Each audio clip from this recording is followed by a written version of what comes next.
and a deacon at Our Lady of the Rosary Parish in East Boise.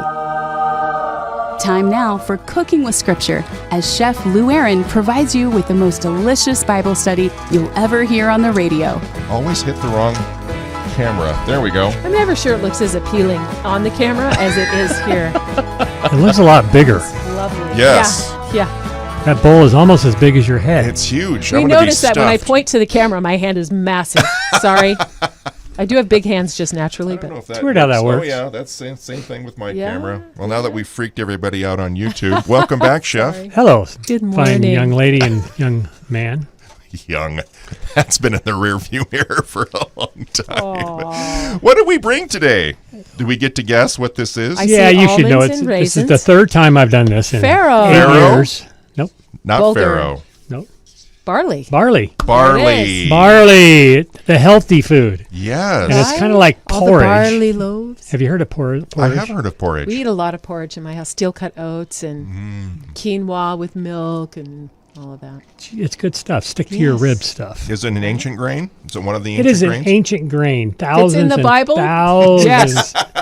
It's all over the Bible. Yeah. All over the Bible. And the reason I picked barley is because of Elisha. Now, how many of you went to Mass last week and heard Elisha? Alicia. Right? All these different pronunciations, And it's kind of tricky because, the same interchange is Elijah, right? We have Elijah the prophet, and his successor was Elisha. And it looks like Elisha. So a lot of lectors will say Elisha, which that way you can at least differentiate between Elijah and Elisha. But it's pronounced Elisha. That's how it's pronounced. So that was part of the reading this past Sunday. Was the first reading was about Elisha, and I started reading back and forth in 2 Kings, and it's just amazing what a prophet Elisha was. It's amazing. I mean, Elijah is on his deathbed, right? And he says, "Please, I need a double portion of your spirit." And Elijah said, "Well, that's not an easy thing to do," but he still does it. He goes, "If you see me, a chariot come and take me up, or you see him come get me, then you're going to get it." And of course, next thing in the next sentence, chariot comes with fire and takes Elijah up. So we really ought to read about Elisha, because as I was reading, all I got in my brain was, this is Jesus.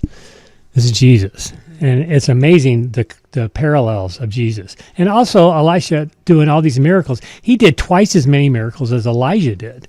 And we think Elijah did some miracles. And the transfiguration, we see Elijah. He represents the prophets, because when the transfiguration happened, you got the law with Moses, the prophets with Elijah, and you got Jesus as the Savior, right? So we tend to put all this emphasis on Elijah, but Elisha was amazing. So if you go through it, you'll see that an angel of the Lord comes and tells who is it?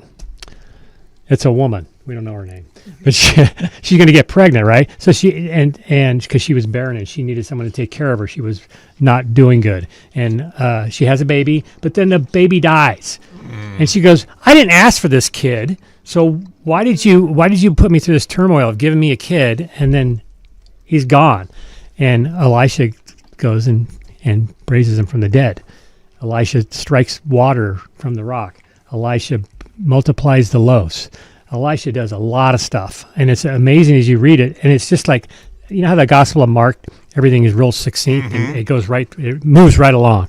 Well, and when you read chapters 2 to 14 of 2 Kings, you'll see Elisha just it's like bullets of all these miracles happen.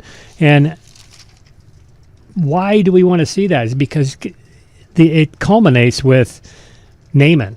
Okay, so Elijah had just made pure poison stew, because they got delivered a poison stew, and one of the helpers went out in the garden and got these poison gourds and put it in the stew, and they all tasted it, and they go, this stew is poisoned.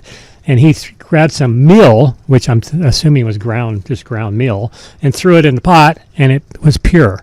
Same with the water. The water was dirty and muddy, and he struck the water, and it became pure 7 times. And the word 7 is all the way through this. 7 times Naaman went in the water, right?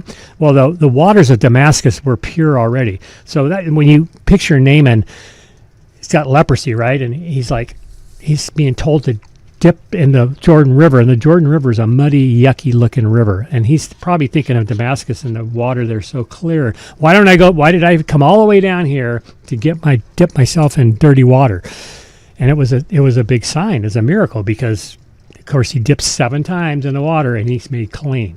So why is 7 such an important number? Well, we see 7. 7 is one of the most key numbers in the Hebrew language. It represents the word Shavah, and the word Shavah means oath, and it's the number 7. So it's really interchangeable with the word oath. So how many sacraments do we have? We have 7 sacraments, right? So that's not just, we didn't just pull that number out of the air and say, oh, let's have 7 sacraments, because it was it divinely originated from Christ giving us those 7 sacraments.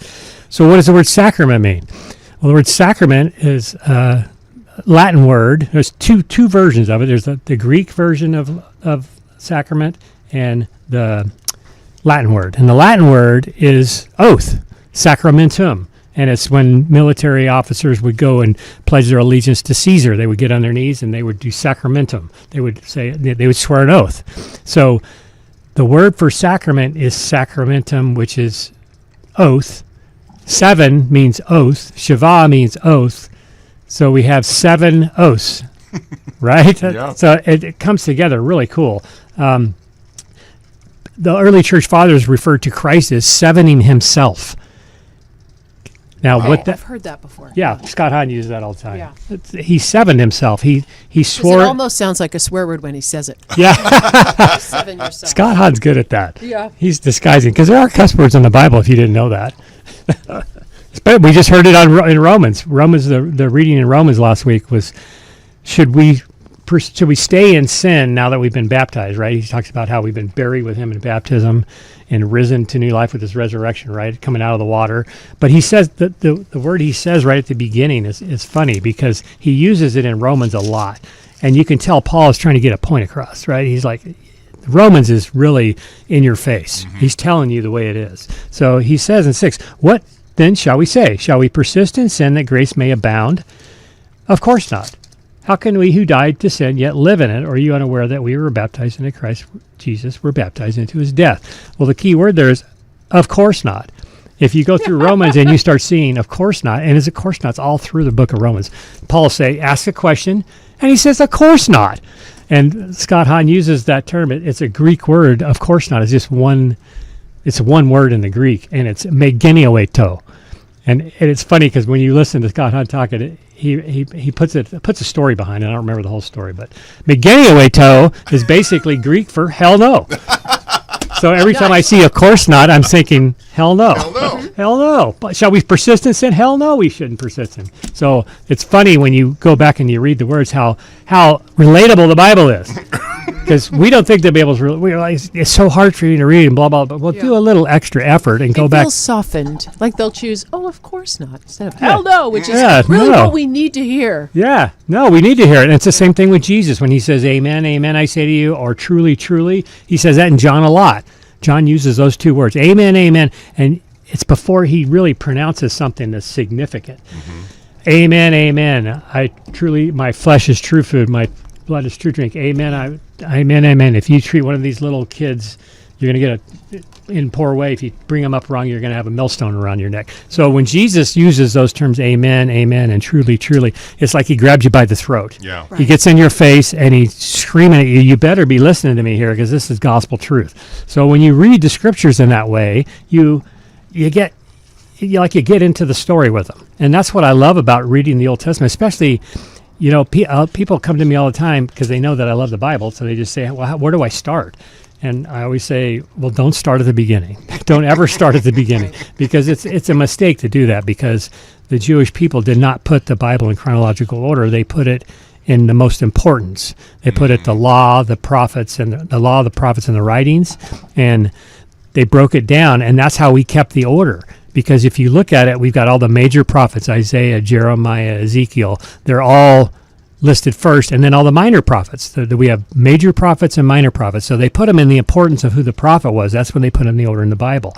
The first 5 books of Moses, those were the most important books to a Jewish kid. So those first 5 were the first 5 books. So then it just keeps going. But they're all out of chronological order. So if you try to read it from Genesis to Malachi, you're going to get lost. And that's what I did because I didn't know.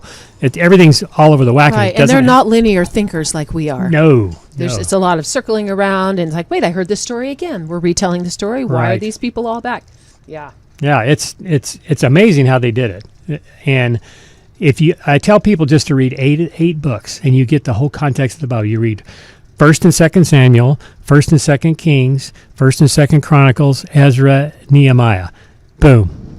You're done. That encapsulates all the prophets. Everybody, the whole story of the Bible's in those 8 books. Wow. And Ezra and Nehemiah is actually one book, but they split it into 2. But you get the whole historical context, so you can read about these prophets. You can read about Isaiah. You can read about Ezekiel. You can read about all these people, and then you go to their book and read their book, and you get the whole context, and you see the lives they lived, and realize how similar they are to us. And it's really it's a mind-blowing thing when you start reading the scriptures like this, and you see.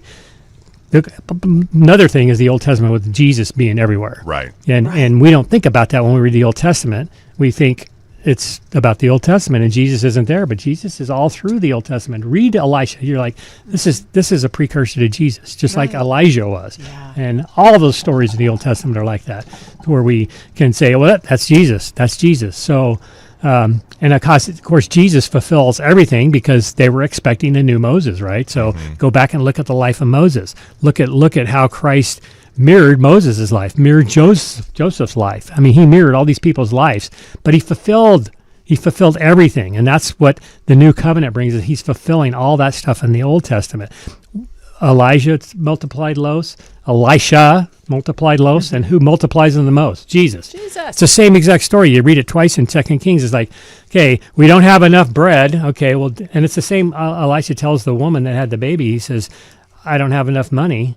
So he tells, go to all your neighbors and get all these empty bottles and bring them back. And she only had one little jar of olive oil, and it filled up all these jars, and it never ended. So the miracles happen in the Old Testament just like they do in the New Testament, and we see that Jesus is there to secure our salvation by being the scapegoat for us, by putting all those sins. Because the priest, we tend to forget this in the Old Testament because we're so spoiled by the confession and the sacrament of reconciliation that we think we sin and we just go get our sins forgiven, which that's very true, very true. We go in and we get purified. In the Old Testament, that didn't happen. The Day of Atonement, the priest could not forgive sins. Right. Okay, nobody could forgive sins except God. Right? In the Old Testament, God was the one who did that. So the priest on the Day of Atonement would take all the sins of the people and put them on this little goat and lead the goat out into the desert, and he was called the scapegoat. And so there's a story about Jesus right there. We put all the sins on Jesus. He goes out in the desert outside of camp, right?